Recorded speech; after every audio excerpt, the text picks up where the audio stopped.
Control, no? May ginagawa kami ngayon. Ito ay para sa mixer ng pintura.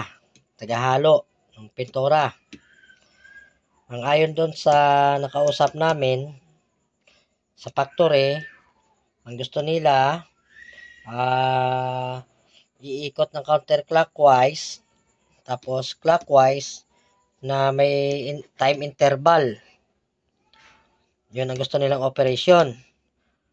Tapos may pinapaabang pa sila sa amin ng mga koneksyon para sa provision nila para sa fully automated. Kasi ngayon ito parang semi-automatic lang ito kasi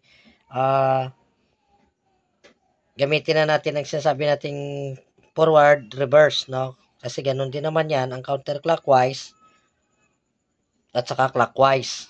Kasi isang motor lang naman yon. Kung sa circuito natin, forward, reverse, with timer. Okay, with timer. Tapos, meron din silang gusto na lalagyan pa daw ng manual. Ng manual, ito, push button. May emergency stop yan, ha? Actually, kaso hindi ko pa nilagay dito. Emergency stop, start. Ito naman, ang manual lang, selector switch, no? Single pole, double throw. Ngayon, ito yung diagram nun. Stop, start, stop, stop. Ito, post start, tapos itong mga relay na to, ito yan. Yan, interlocking lang yan. Tapos, pag pinindot na start, maglalatch lang naman ito. Tapos, ito na yung diagram. Ang S1, ito ay sensor, wala yan. Kasi, para sa provision yan, pati ang MR, wala yan. Kasi para sa provision na yan, pero kasama iwa-wiring sa mga susunod. Kailangan ito muna mapagana at mai-deliver. Ito ngayon yung ang magnetic contactor na para nga doon sa paghahalo ng pintura. Kasi itong provision nito, sa nakikita nyo itong isa sensor nito, ito yung MR, tapos ito ay dapat kukontrolin ng proximity switch, no? Ang proximity switch naman nun, ang function nun, pagka napuno na ang container ng pintura, kasi habang nagre-refill yun sa container, hinahalo. Maring umikot ng counterclockwise nga, saka pabaliktad. Ibig sabihin, reverse forward.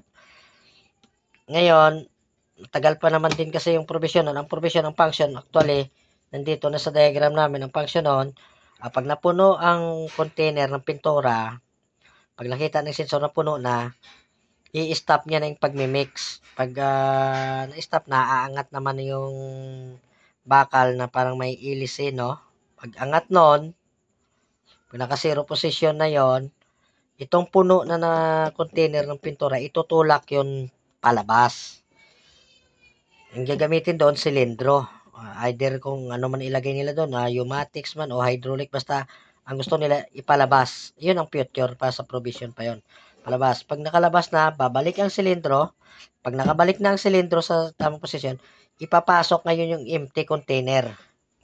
Pagka nakapasok na yung empty container at na-detect na may container na, kasi may babanggaan doon na limit switch, kung ano man, sensor, pwede rin naman, itong circuit natin ngayon, mag-i-start na ulit. Iyon dapat ang complete circuit.